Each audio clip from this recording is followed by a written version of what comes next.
दोस्तों केम छो बधा मजामां। प्रीवियस लेक्चर में आपणे वेक्टरनो पहलो लेक्चर जोयो तो सदिशोनो। मित्रों सदिशोनुं गणित भौतिक विज्ञान में बहुत ज महत्व है। फिजिक्सनी अंदर सदिशोनुं इम्पोर्टन्स एटलुं बधुं छे कि ज्यां सुधी तमे एनो परिचय न केळवो, ज्यां सुधी तमने वेक्टर विषे माहिती ना होय मित्रों, त्यां सुधी तमे फिजिक्सना कोईपण चेप्टर में कि जेनी अंदर सदिश भौतिक राशिओ आवती होय ए समजवामां तमने बहु ज मुश्केल थाय। એટલે ધ્યાન રાખો દોસ્તો, આ બધા જ લેક્ચર તમારા માટે ઇમ્પોર્ટન્ટ છે। જેટલા પણ હું વેક્ટરના લેક્ચર લઉં છું મિત્રો એ તમારા માટે ઇમ્પોર્ટન્ટ છે। એટલે આજે વેક્ટરનો બીજો લેક્ચર છે। પહેલો લેક્ચર જેણે ના જોયો હોય એ જોઈ લઈએ, કારણ કે મેં વેક્ટરનો પરિચય એની અંદર આપેલો હતો। કઈ ફિઝિક્સની અંદર કઈ ફિઝિકલ ક્વોન્ટિટી સદિશ કહેવાય, કઈ અદિશ કહેવાય, એનું મહત્વ શું છે, આ બધી જ વસ્તુ સમાંતર સદિશ કોને કહેવાય, પ્રતિસમાંતર સદિશ કોને કહેવાય, પ્રતિસમાંતર સદિશ વચ્ચેનો ખૂણો 180 ડિગ્રી હોય, સમાંતર સદિશો વચ્ચેનો ખૂણો 0 ડિગ્રી હોય, બે સદિશ વચ્ચે જ્યારે 180 કરતાં વધારે ખૂણો બનતો હોય અથવા તો એના કરતાં ઓછો ખૂણો બનતો હોય ત્યારે શું થાય, અને એનો ઇન્ટ્રોડક્શન જસ્ટ આપ્યું હતું।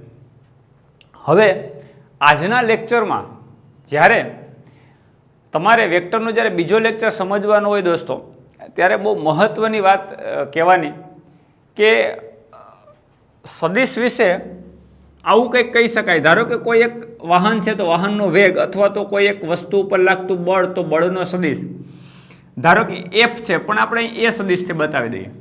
આપણે સદિશોનું ગણિત ભણીએ એટલે સાથે સાથે ફિઝિક્સની વાત તો કરતા જ જશું, પણ સદિશોનું ગણિત લઈએ એટલે આપણે કન્સિડરેશન એ બી સી એવા સદિશો નામ આપશું, રાઈટ।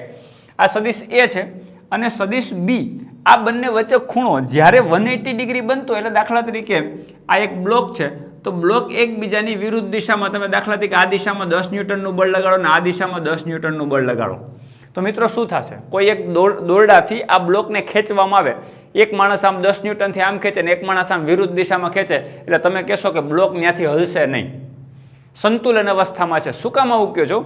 કારણ કે એફ નો સદિશ પોઝિટિવ એટલે આ બાજુ, અને એફ નો આ એક સદિશ આ બાજુ એટલે નેગેટિવ, એટલે એફ માઇનસ એફ બેના મૂલ્ય તો સમાન છે 10 અને 10, એક પોઝિટિવ અને એક નેગેટિવ તો 10 - 10 ઇઝ ઇક્વલ ટુ 0 થઈ ગયું। એટલે તમે શું કહેશો, એફ નેટ એટલે કે બળ પદાર્થ ઉપર લાગતું કુલ બળ 0 થઈ ગયું। તમે 20 ન્યૂટન નહીં કહો, શું કામ? કારણ કે બંને એક જ દિશામાં હોત, દાખલા તરીકે આ 10 ન્યૂટન બળ પણ આમ લાગતું હોત તો તમે કહેત કે આની ઉપર ટોટલ 20 ન્યૂટનનું બળ આ દિશામાં લાગે, એટલે તમે કહેશો કે આ બ્લોક સંતુલનમાં નહીં રહે અને એક દિશા તરફ ભાગશે। જ્યારે બંને વિરુદ્ધ દિશામાં હોય ત્યારે એનો જવાબ 0 થઈ જાય, એક જ દિશામાં હોય ત્યારે બમણો જવાબ થઈ જાય। તો મિત્રો આ સદિશોનું ગણિત છે અને સિમ્પલ છે કે આ રીતે વન ડાયમેન્શન હોય તો કાંઈ પ્રોબ્લેમ નથી। શું કામ? કારણ કે આ બંને વચ્ચેનો ખૂણો 0 બને એને સમાન સદિશ કહેવાય, સમાંતર સદિશ કહેવાય। વિરુદ્ધ દિશામાં છે તો પ્રતિ સમાંતર બંને વચ્ચેનો ખૂણો 180 બનતો હોય ત્યારે બેની બાદબાકી થાય એટલે 10 - 10 એટલે 0 થઈ ગયું, નેટ ફોર્સ 0 થઈ ગયું। તો ફિઝિક્સની અંદર સમાંતર અને પ્રતિ સમાંતર સદિશોનો તો ઉપયોગ છે જ, એ ઉપરાંત બંને સદિશ વચ્ચે જ્યારે ખૂણો બનતો, અને મેં કાલે એ પણ વાત કરી હતી કે બંને વચ્ચે નેટ ફોર્સ 0 થઈ ગયું, દાખલા તરીકે આ રીતનો તમને ક્યાંય સદિશ જોવા મળે અને એનું મૂલ્ય 0 થઈ જાય તો યાદ કરો પહેલા લેક્ચરમાં મેં તમને શૂન્ય સદિશનો પરિચય આપ્યો હતો, તો એનું જ ઉદાહરણ થયું। નેટ ફોર્સ 0 થઈ ગયો એટલે એનું મૂલ્ય 0 થઈ ગયું, બળ તો રાશિ તો સદિશ છે, આને કહેવાય શૂન્ય સદિશ, એનું મૂલ્ય 0 થઈ ગયું। આવી સ્થિતિમાં પદાર્થ સંતુલન અવસ્થામાં રહે। ન્યૂટનના ગતિના નિયમો ભણશું ત્યારે વધારે આપણે ચર્ચા કરશું, પણ તમે ભણી ગયા હોય 10માં એટલે યાદ કરાવી દો, 9મા 10માની અંદર તમારે ગતિશાસ્ત્ર જ્યાં પણ ભણવામાં આવ્યું કે જ્યાં સુધી કોઈ પદાર્થ ઉપર બળ લગાડવામાં ના આવે 0, તો પદાર્થ સ્થિર હોય તો સ્થિર રહે, સંતુલન અવસ્થા બતાવે, અને કોઈ અચળ વેગથી ગતિ કરતો હોય તો પોતાની અચળ વેગી ગતિ જાળવી રાખે, ગતિમાં વધઘટ નહીં કરી, સંતુલન અવસ્થા કહેવાય, ત્યારે એની ઉપર નેટ ફોર્સ 0 હોય, એ શૂન્ય સદિશનું એક્ઝામ્પલ છે।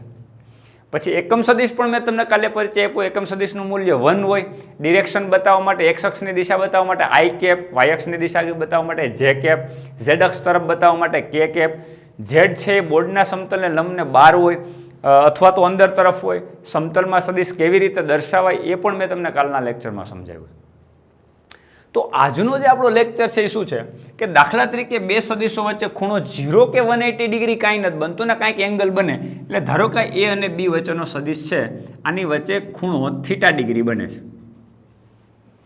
તો પહેલાં તો તમને એ સમજાવવું જોઈએ કે બે સદિશો વચ્ચેનો કોઈ એંગલ એટલે શું। આમ ઇમેજિનેશન ફીલ કરવાનું કે કોઈ માણસ એક આમ ધક્કો મારે અને કોઈ માણસ આમ ધક્કો મારે, તો અહીંયા કોઈ વસ્તુ પડેલી હોય એ કઈ તરફ જાય એટલે એને ફીલ કરવાનું કે એનું પરિણામી અસર કઈ તરફ હશે. તો એની આપણે વિસ્તૃત ચર્ચા કરવાના છીએ. પણ તમે આ બંને વચ્ચેનો ખૂણો ધારો કે 30 ડિગ્રી છે, આ બંને વચ્ચેનો ખૂણો 30 ડિગ્રી છે. શું કામ તમે બંને વચ્ચેનો ખૂણો 30 ડિગ્રી કીધો? તો કંઈ વેલ્યુ આપેલી છે અને બંનેના પૃચ્છ ભેગા થાય જો અહીં, આ બંનેના શીર્ષ કહેવાય. તો બંને વચ્ચેનો ખૂણો 30 ડિગ્રી છે, એકની અસર આમ છે ને એકની અસર આમ છે. હવે આપણે શું ભૂલ કરીએ તમે જો, ધારો કે કોઈ સદિશ એ આમ છે અને બી સદિશ આમ છે અને આ બંને વચ્ચેનો ખૂણો 30 છે, પણ એને શું કર્યું? સદિશને ઉલટાવી દીધો. સદિશ એ આમ છે ને સદિશ બી આમ છે. તો તમે જોયું પૂંછડા અરે મોઢું ભેગું થયું, પૃચ્છ અને શીર્ષ બંને ભેગા થાય છે. હવે એ બંને વચ્ચેનો ખૂણો 30. હવે તમે ભૂલથી એમ કહી દો કે આ બંને સદિશ વચ્ચેનો ખૂણો 30 ડિગ્રી, તો મિત્રો આ સદિશના ગણિતમાં તમે મોટામાં મોટી ભૂલ કરો છો. શું કામ? તમે જો આ સદિશ બી છે તો કોઈ માણસ આમ ધક્કો મારે છે, નહીં કે આમ મારે છે, એટલે આને તમારે આમ લંબાવવું પડે આમ. હવે તમારું કમ્પ્લીટ થયું કે બીની અસર આમ છે, એની અસર આમ છે, તો આ બંને વચ્ચેનો જે એંગલ બને એ અને બી વચ્ચેનો ખૂણો કહેવાય. આ બી છે તો આ તમારો બી સદિશ થયો કહેવાય. તો એ અને બી વચ્ચે એંગલ કેટલો થશે? તો કે ટોટલ આ આખું અર્ધચક્ર પૂરું કરો, આમ અડધું ચક્ર પૂરું કરો આમ, તો કેટલા ડિગ્રી હોય? 180 ડિગ્રી હોય ને. એમાંથી 30 માઇનસ કરો એટલે 180 માંથી 30 માઇનસ કરો એટલે આ 150 ડિગ્રી હોય. આ બહુ ઇમ્પોર્ટન્ટ છે. એટલે બે સદિશો વચ્ચેનો એંગલ કેમ જોવાય? તો કે બેયના પૃચ્છ પહેલા ભેગા કરી દો, એને કહેવાય. શું કામ? કારણ કે એકની અસર આમ છે ને એકની અસર આમ છે. હવે બીજું એક એક્ઝામ્પલ આપું. જો દાખલા તરીકે આ એવો ત્રિકોણ છે, ચલો આ 60 ડિગ્રી છે, આ 60 ડિગ્રી છે, આ 60 ડિગ્રી, સમબાજુ ત્રિકોણ છે. સમબાજુ ત્રિકોણ તમને બધાને ખબર છે, બાજુના માપ સમાન હોય ને ખૂણા 60 ડિગ્રીના હોય. આ ત્રિકોણ એબીસી છે અને આ સદિશ એ છે, આ દિશામાં સદિશ બી છે અને આ દિશામાં સદિશ સી છે. હવે તમે એમ કહેશો કે એ અને બી વચ્ચેનો ખૂણો 60 છે, કે બી અને સી વચ્ચેનો ખૂણો 60 છે, કે એ અને સી વચ્ચેનો ખૂણો 60 છે. નો કહેવાય મિત્રો, કારણ કે બધામાં હેડ ટેલ ભેગા થાય. તમે જો આનું માથું છે, આનું પૃચ્છ છે, બીનું માથું છે અને સીનું પૃચ્છ છે, અહીંયા એનું પૃચ્છ છે અને સીનું માથું ભેગા થાય. તો આવું ના થાય. તો તમારે કોઈ પણ બે સદિશ વચ્ચેનો એંગલ મેળવવો હોય તો કોઈ એક સદિશને લંબાવવો પડે આગળ તરફ. એટલે દાખલા તરીકે મારે એ અને બી વચ્ચેનો ખૂણો જોઈએ, તો અહીંયા મારે એ અને બી, રાઈટ? તો બી તો આમ છે જ, તો મારે આમ એને આમ લંબાવવો પડે. તો એની અસર આમ છે અને બીની અસર આમ છે. તો હવે જે ખૂણો બને આ બે વચ્ચે, મિત્રો એ અને બી વચ્ચેનો ખૂણો કહેવાય. ની 60 180 માં 60 માઇનસ કરવાનો, કારણ કે આ 180 નો થશે, એમાંથી 60 માઇનસ કરો તો એ અને બી વચ્ચેનો ખૂણો કેટલો થાય? 120 ડિગ્રી થાય.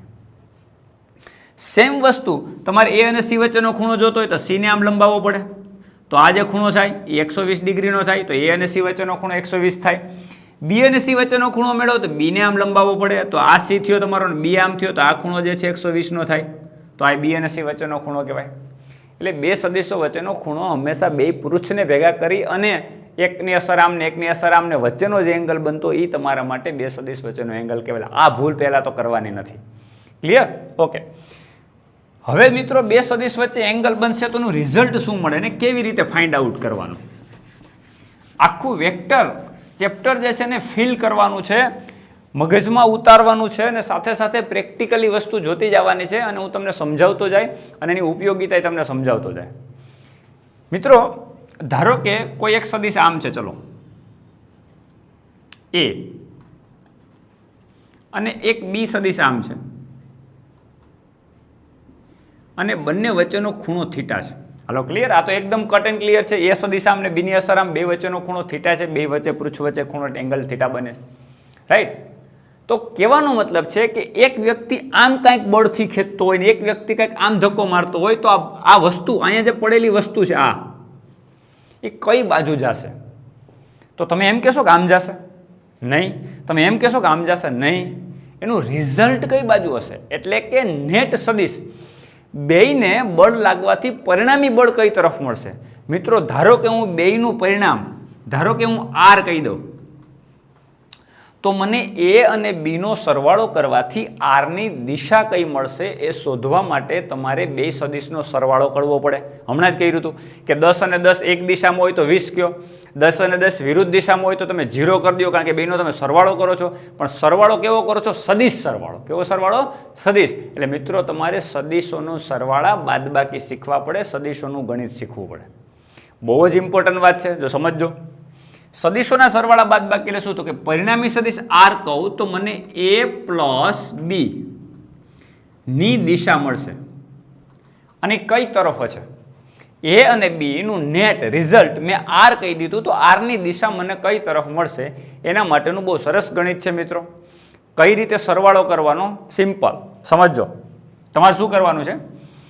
જે સદિશમાં કેમાં એમાં બી ઉમેરવો છે, રાઈટ? તો તમારે કરવાનું છે એ સદિશ જે દિશામાં એમાં એ દિશામાં દોરી દેવાનું. ગમે ત્યાં, અહીંયા દોરો, અહીંયા દોરો, ગમે ત્યાં, પણ એ જે દિશા છે જાળવી રાખવાની. ક્લિયર? હવે બીને ઉપાડવાનો. સમજો, બીના સદિશનું પૃચ્છ આના મોઢામાં મૂકી દેવાનું.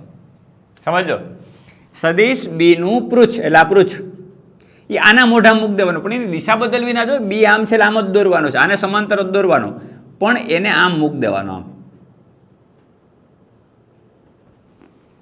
જોયું? બી સદિશને સમાંતર જ મેં બી દોર્યો છે.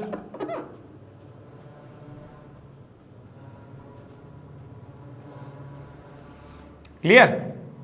બી સદિશને સમાંતર જ મેં બી દોર્યો છે. અને પછી પેલાનું પૃચ્છ અને બીજાનું શીર્ષ આ બંને જોડી દેવાનું. મિત્રો આ જે તમને જે દિશા મળશે ને આરની દિશા હશે. આરની દિશા એટલે કોની દિશા? એ પ્લસ બીની દિશા, પરિણામની દિશા, રિઝલ્ટન્ટની દિશા. બંને સદિશોના સરવાળા કરવાથી જે દિશા મળે છે રિઝલ્ટ. હવે આને સમાંતર હું અહીં લાઈન કરું, અહીંયા અહીંથી દોરું આ લાઈન, અહીંથી આને સમાંતર, તો મને બંનેની વચ્ચે ક્યાંક મળે. તો મિત્રો આ થાય તમારી આરની દિશા, એટલે કે એ પ્લસ ડીની દિશા. આ બે સદિશોના સરવાળાની ત્રિકોણની રીત કહેવાય. કોની રીત કહેવાય? ત્રિકોણની રીત. ત્રિકોણની રીતથી સરવાળો કેમ કરાય? ત્રિકોણની રીતથી સરવાળો કેમ કરાય? તો કે એક સદિશનું પૃચ્છ બીજા સદિશના શીર્ષ ઉપર મૂકી અને એકના પૃચ્છથી શીર્ષ સુધીનો સદિશ તમે બનાવો, એ તમારા બંને સદિશના સરવાળા જેટલી થાય, એ દિશામાં થાય. તો આ તમારા માટે ત્રિકોણની રીત થઈ. ક્લિયર? મિત્રો સરવાળાની એક બીજી રીત છે સમાંતર બાજુ ચતુષ્કોણની રીત. તો એ પણ કઈ રીતે કરાય? વાત તો એક જ છે, બંનેમાં ખાલી રીત જુદી છે. મળશે તો એક જ વાત કે બે સદિશની વચ્ચેથી પરિણામી સદિશ મળશે. એટલે ધારો કે કોઈ એક સદિશ આમ છે, જો સમજો, આ સદિશ તમારો એ, આ સદિશ તમારો બી, આ બંને વચ્ચેનો ખૂણો થીટા. તો એનું રિઝલ્ટ કેમ મળતું હતું? બંનેના પૃચ્છની ક્યાંક વચ્ચેથી મળતું હતું. હવે ચતુષ્કોણની રીતથી કરશો ને તો પણ એમ જ મળશે. જો ચતુષ્કોણની રીત એટલે શું કરવાનું? દાખલા તરીકે તમારો આ એ સદિશ છે, આ બી સદિશ છે, તો આને એક આવરી લેતો સમાંતર બાજુ ચતુષ્કોણ બનાવવાનો. જો આ રીતે આમ કમ્પ્લીટ. હવે આમાં કઈ શીર્ષને મુખને કઈ ભેગા નથી કરવાના, બંને શીર્ષને એક સાથે છે તો એમનેમ જ રહેવા દેવાના. અને આ રીતે એક સમાંતર બાજુ ચતુષ્કોણ બનાવી દેવાનું. સામસામેની બાજુ સમાન થાય એ રીતે ચતુષ્કોણ તૈયાર કરી દેવાનો. અને પછી બંનેના પૃચ્છ હોય ત્યાંથી એનો પરિણામી સદિશ આમ બનાવવાનો. એટલે ચતુષ્કોણનો એક વિકર્ણ કરવાનો, મોટો વિકર્ણ. તો ચતુષ્કોણનો મોટો વિકર્ણ R is equal to A plus બીની દિશા કહેવાય. તો હમણાં મેં ત્રિકોણની રીતથી કર્યો હતો, તો પણ આપણને કઈ રીતે મળતો હતો? આ બંનેની વચ્ચેથી. તો એ ત્રિકોણની રીતે હતી, આ સમાંતર બાજુ ચતુષ્કોણની રીત. તો આ સમાંતર બાજુ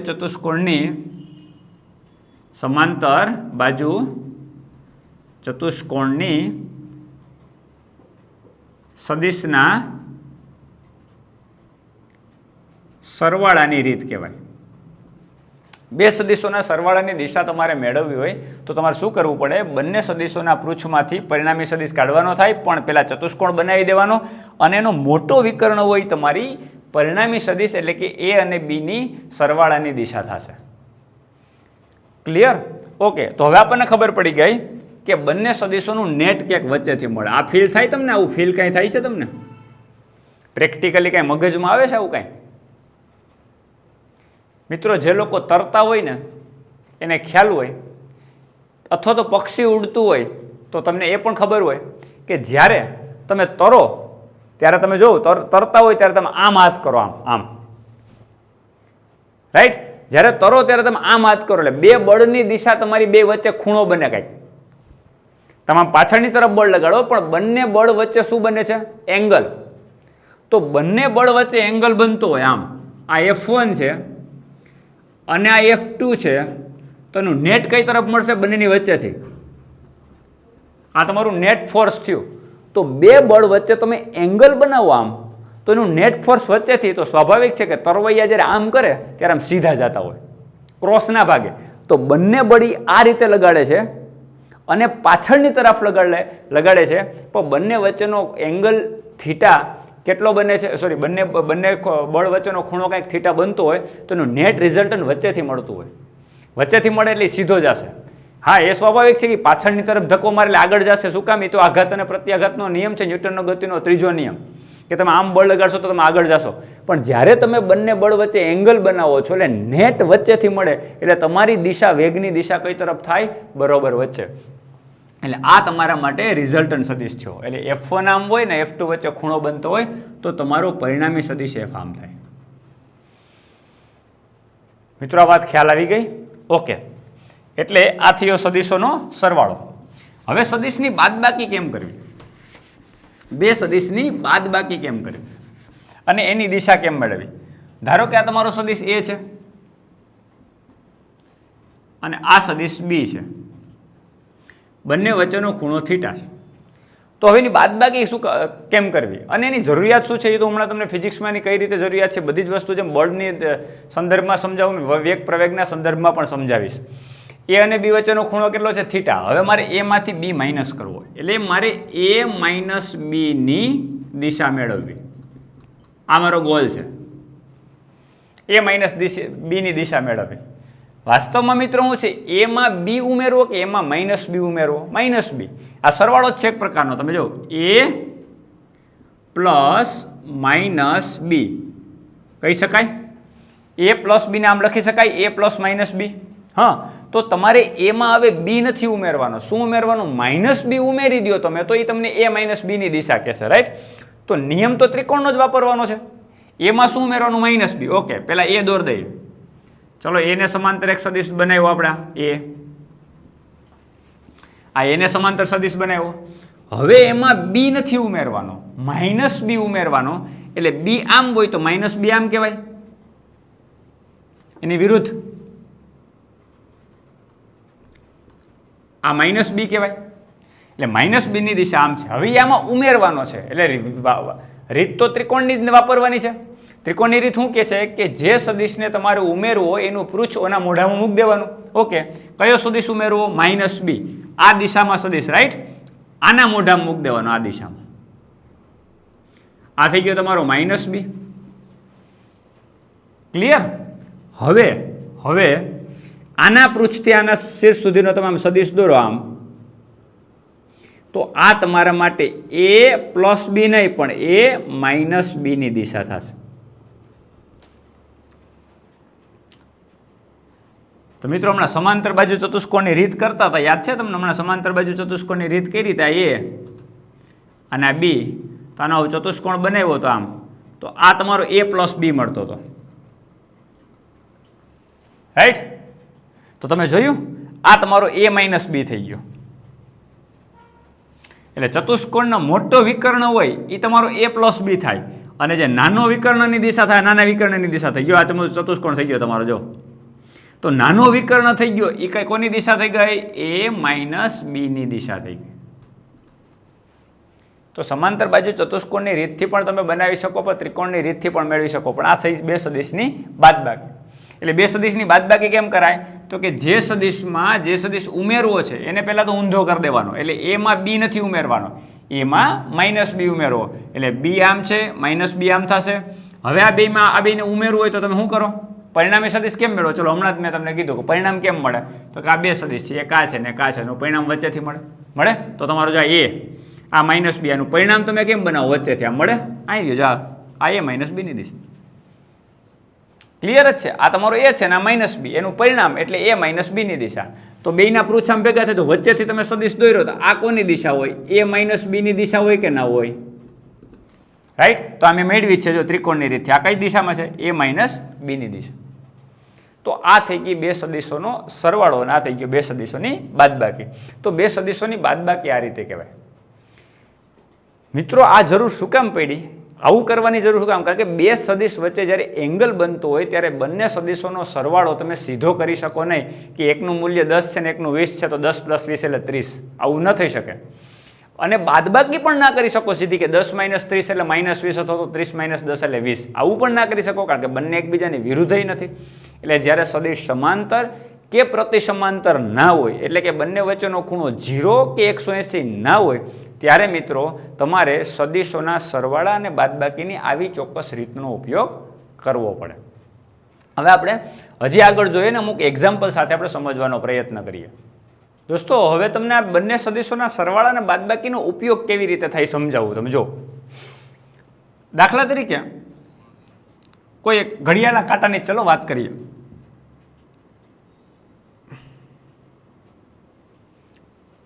આ ઘડિયાળનો કાંટો આ 12ની પોઝિશન, આ 3ની પોઝિશન.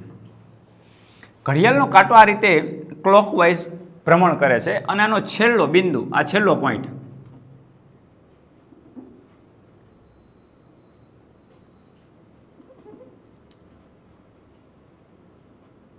ઘડિયાળના કાંટાનો છેલ્લો પોઈન્ટ, લાસ્ટ પોઈન્ટ. તત્કાલીન વેગની દિશા કેમ હોય? આપણને ખબર છે કે આમ ફરતો હોય, આમ આમ આમ આમ આમ આમ. તો જ્યારે એ અહીંયા આવે ત્યારે એની દિશા આમ હોય, પાછો ફરી અને અહીંયા આવે ત્યારે એની દિશા આમ હોય. તો તમે 12 થી 3 આવે અથવા તો 3 થી પાછો 12 જાય ત્યારે વેગનો ફેરફાર ગણવાનો તમને કહે. ઘડિયાળનો કાંટો અચળ ઝડપથી ગતિ કરતો આપણને બધાને ખબર છે. એની સ્પીડ બદલાતી ન રહેતી, 12 ને 3 વચ્ચે ફાસ્ટ ભાગે, પછી 3 ને 6 વાગે ધીમો થઈ જાય, પછી 6 ને કન્ટિન્યુ અચળ ઝડપથી ગતિ કરતો હોય. રાઈટ? તો દાખલા તરીકે કોઈ પણ એક વસ્તુ, ચલો ને ઘડિયાળના કાંટાનું ઉદાહરણ લો, કોઈ પણ વસ્તુ દાખલા તરીકે ગોળો છે અને દોરીથી બાંધીને આમ ઘુમાવવામાં આવે છે. રાઈટ? અને 10 મીટર પ્રતિ સેકન્ડથી ઘૂમે છે. તો આ ધારો કે 10 મીટર પ્રતિ સેકન્ડની ઝડપ છે ગોળાની, દોરીથી બાંધ્યો. તો પહેલા 10 મીટર પ્રતિ સેકન્ડ આમ, તો આનો વેગ v1 કીધો. ચલો ઘડિયાળ ભૂલી જાઓ, ગમે એ રીતે. દાખલા તરીકે તમે ગોળાને આમ ફેરવો અને જ્યારે અહીંયા આવ્યો ત્યારે 10 મીટર પ્રતિ સેકન્ડના વેગથી અહીંયા આવ્યો. હવે ફરીને પાછો અહીંયા આવે ત્યારે વેગ આમ થઈ ગયા અને તમે v2 કહો તો આ 10 મીટર પર સેકન્ડ જ છે. મૂલ્ય તો સરખું છે પણ દિશા તમારી કાટખૂણે થઈ ગઈ. v1 આમ થઈ ગયો,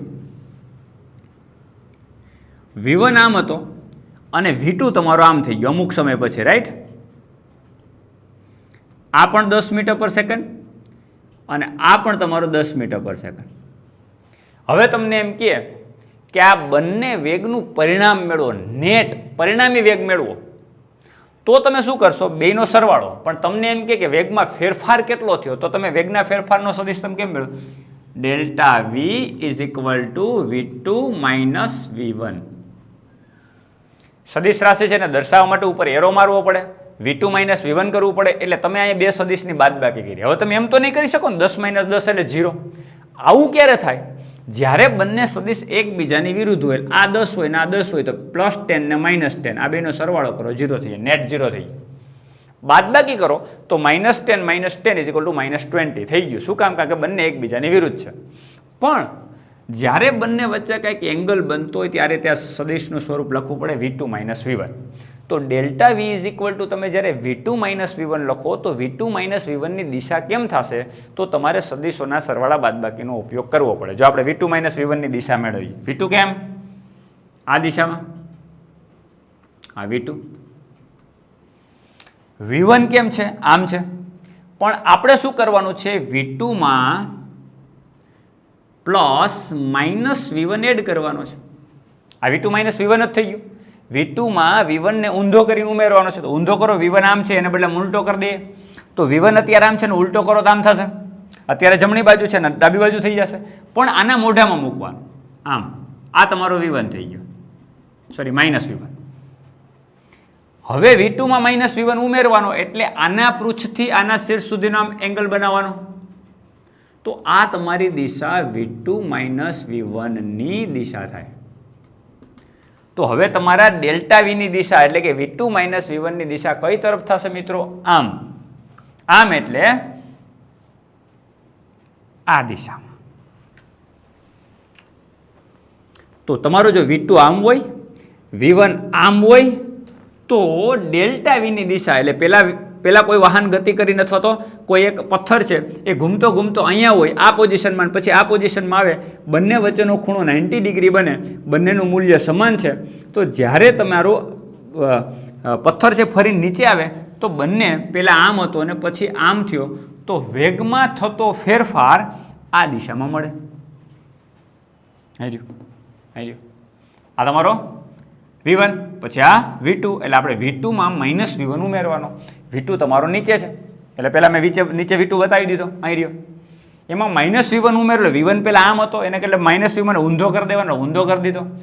આના શીર્ષ ઉપર આનું પૃષ્ઠ મૂકી દીધું, પછી આના પૃષ્ઠથી શીર્ષા સદિશ દોર્યો તો મને આમ મળ્યો નીચે તરફ આમ. કોની સાથે? તો કે શિરોલંબ સાથે કંઈક ખૂણા ઉપર મને મળ્યો, રાઈટ. તો મારો આ દિશા જે છે એ મારા માટે V2 માઇનસ V1 ની દિશા થશે. હવે એનું મૂલ્ય કેટલું થશે? જો આનું મૂલ્ય 10 હોય અને આનું મૂલ્ય 10 હોય તો આનું મૂલ્ય કેટલું? દિશા તો મળી ગયા પર આપણે દાખલા તરીકે આને પશ્ચિમ, આ તમને આને કહી દો ઈસ્ટ, આ થઈ ગયો વેસ્ટ, આ કહી દો નોર્થ અને આ કહી દો સાઉથ. આપણે આમ બતાવતા હોય નોર્મલી 2 ડાયમેન્શનમાં ઈસ્ટ વેસ્ટ નોર્થ સાઉથ. તો અત્યારે પેલા પથ્થર આમ જતો હતો ને પછી આમ આવતો હતો, એટલે પેલા અહીંથી આમ બતાવો ને પછી આમ બતાવો તો આની પરિણામી વેગની દિશા આમ થાય. એ વાત પાકી થઈ ગઈ. પણ મૂલ્ય કેટલું થાય મિત્રો? એ મૂલ્ય બતાવવા માટે તમારે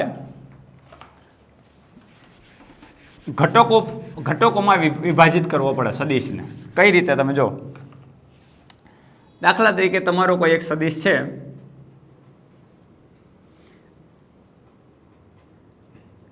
આ તમારો સદિશ A છે, આ તમારી x અક્ષ છે, આ y અક્ષ છે, આ બંને વચ્ચેનો ખૂણો થીટા છે, રાઈટ.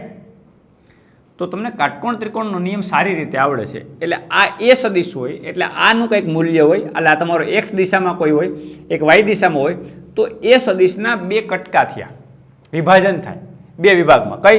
તો કે x દિશામાં અને y દિશામાં. શું કામ? તમે જો, તમને બધાને ખબર છે કે આને તમે કાટખૂણો બનાવો તો આ A હોય તો આ કર્ણ થઈ ગયો. જો આ કાટખૂણો થઈ ગયો, આ કર્ણ થઈ ગયો. થીટાની પાસેની બાજુ કર્ણનો હંમેશા કોસ ઘટક હોય. તમારું સૂત્ર ભણી ગયા ત્રિકોણમિતિમાં, cos theta is equal to પાસેની બાજુ છેદમાં કર્ણ. તો પાસેની બાજુ કેટલી થાય? પાસેની બાજુનું માપ કેટલું હોય? તો કે કર્ણ ગુણ્યા કોસ થીટા. પાસેની બાજુનું માપ આ બેનું ગુણાકાર જેટલું થાય. તો પાસેની બાજુ એટલે x દિશાનો ઘટક, એટલે હું a નો x ઘટક કહી દઉં અને ax નામ આપી દઉં. તો ax કેટલું થાય? પાસેની બાજુનું મૂલ્ય મિત્રો કેટલું થાય? તો કે પાસેની બાજુ થાય કર્ણનો કોસ ઘટક. એટલે એના 2 દીકરા છે, એનો એક આ દીકરો ને એક આ દીકરો. તો x દિશાનો દીકરો કોણ થશે? તો કે ax ઇઝ ઇક્વલ ટુ કર્ણ ગુણ્યા કોસ. તો કર્ણ એટલે કોણ? તો કે a. તો આ તમારો થાય a કોસ થીટા. x દિશાનો ઘટક એટલે કોસ થીટા બરાબર પાસેની બાજુ છેદમાં કર્ણ. ક્લિયર? તો પાસેની બાજુ એટલે કે x દિશાનો ઘટક, પાસેની બાજુ એનું નામ મેં ax આપ્યું, રાઈટ.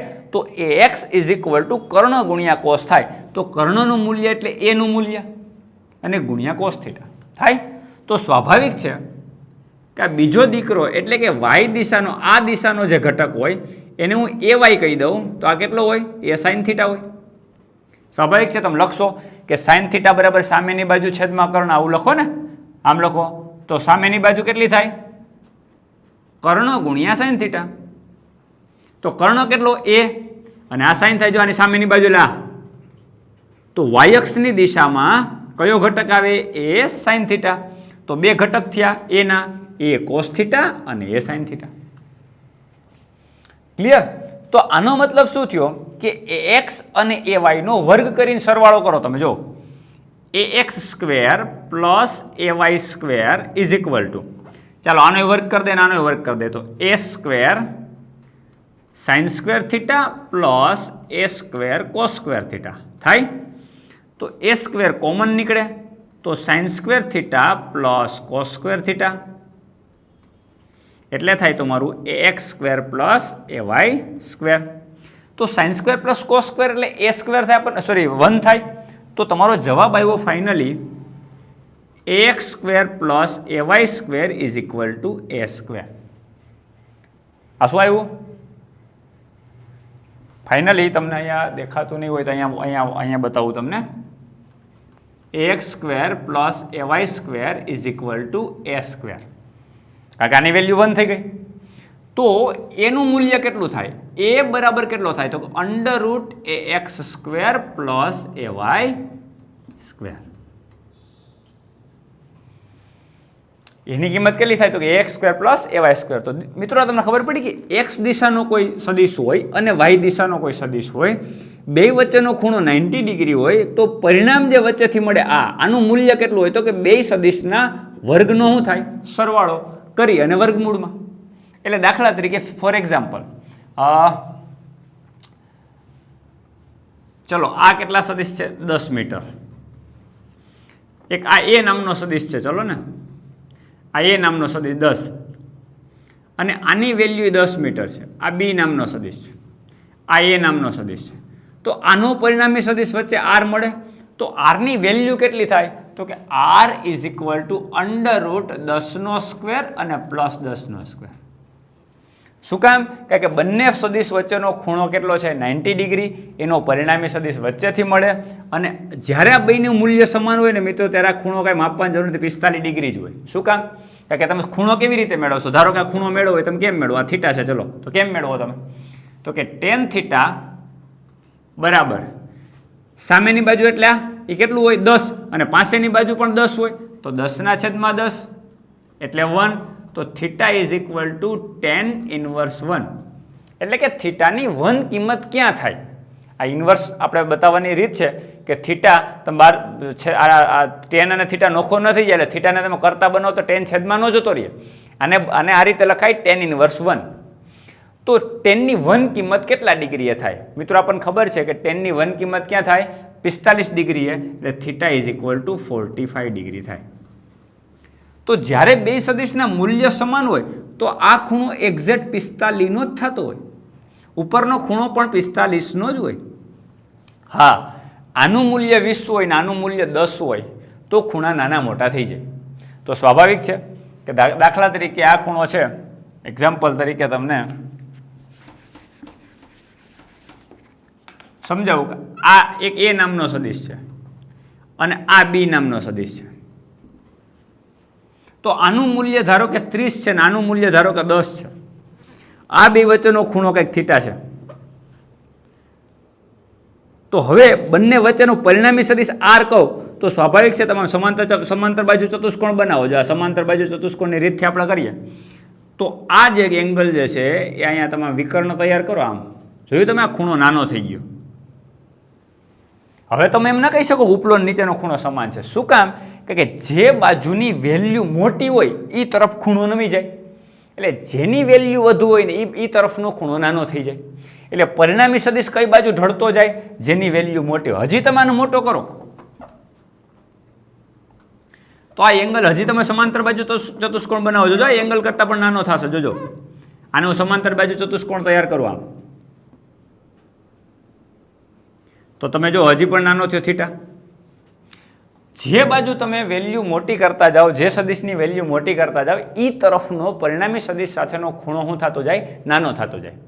તમે આમ ઉપર કરતા જાઓ તો પરિણામી સદિશ ઉપર જતો થાય.